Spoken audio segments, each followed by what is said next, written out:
O exército de Israel prendeu 12 palestinos suspeitos de atacar um carro israelense com bombas de fabricação caseira.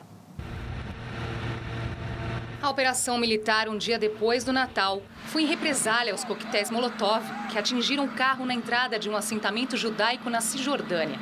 Uma menina de 11 anos sofreu queimaduras de 3º grau em mais da metade do corpo. O pai dela teve ferimentos leves. Desde outubro, os ataques contra cidadãos israelenses se intensificaram na Cisjordânia. Os atentados são uma resposta ao maior controle de acesso à mesquita de Al-Aqsa e à expansão das colônias judaicas nos territórios palestinos ocupados ilegalmente. Esta semana, o governo de Jerusalém autorizou a construção de 243 novas casas nas áreas anexadas de Jerusalém Oriental. Outras 300 deverão ser aprovadas nas próximas semanas. As medidas contrariam os pedidos dos Estados Unidos e de países ocidentais para congelar os assentamentos e retomar a negociação de paz. Em abril, Israel não renovou as negociações em resposta à unificação dos grupos palestinos Fatah, Hamas e a criação de um governo único. Os territórios ocupados na Guerra dos 6 Dias em 1967 nunca foram reconhecidos pela comunidade internacional. Ali, esse aumento das colônias judaicas na Palestina pode ser considerado uma provocação? Em primeiro lugar, vamos utilizar o termo colônias israelenses, não é? Porque assim a gente separa o que é a religião judaica do que é o governo israelense com políticas de ocupação da Palestina, né? E não estigmatiza o povo judeu por algo que um governo está fazendo em relação à Palestina, não é? Bom, esse aumento vem acontecendo desde 1967. Quer dizer, a gente estava até aqui comentando, ninguém aguenta mais ouvir a mesma história. São as colônias israelenses que não param de aumentar na Cisjordânia, que é o território do Estado palestino, que sobrou Cisjordânia junto com faixa de Gaza, 2 territórios desconexos, no entanto, é o que sobrou para formar um Estado.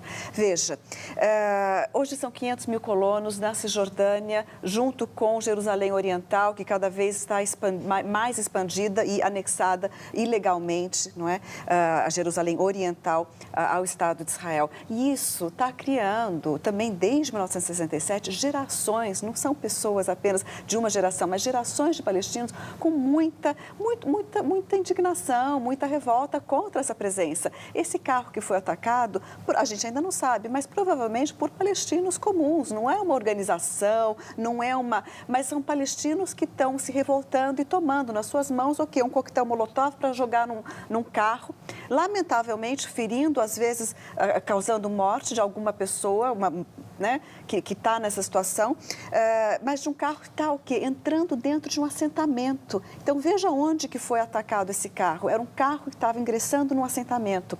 Quem visita a região percebe nitidamente que há um controle absoluto do palestino. Ele não pode sair e entrar praticamente da sua cidade, por exemplo, e de Belém. Todos os dias passam por um dos checkpoints, porque são mais de um checkpoint, mas por um deles, o checkpoint 300, passam 5.500 a 6.000 trabalhadores todos os dias pela manhã, apenas no horário das 5 até as 7h30 da manhã. Ou seja, são mais de 600 trabalhadores a cada meia hora passando por esse checkpoint, tendo que passar por, enfim, uma fila altamente compactada, com muito aperto. Outra semana, umas 3 semanas atrás, um palestino morreu nessa fila de tanto aperto, não é? Depois de passar por essa fila, passa por um guardinha israelense, tem que mostrar documentos, colocar tudo isso para poder trabalhar. Se ele não consegue passar, se por algum motivo aquele guardinha fecha a porta, ele não passa, ele perde o trabalho. E há 75% de desemprego dentro da Cisjordânia.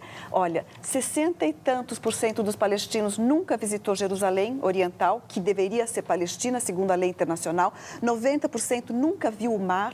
Tal é o controle, a impossibilidade de locomoção dos palestinos dentro do que deveria ser o seu país. Essa situação é insustentável.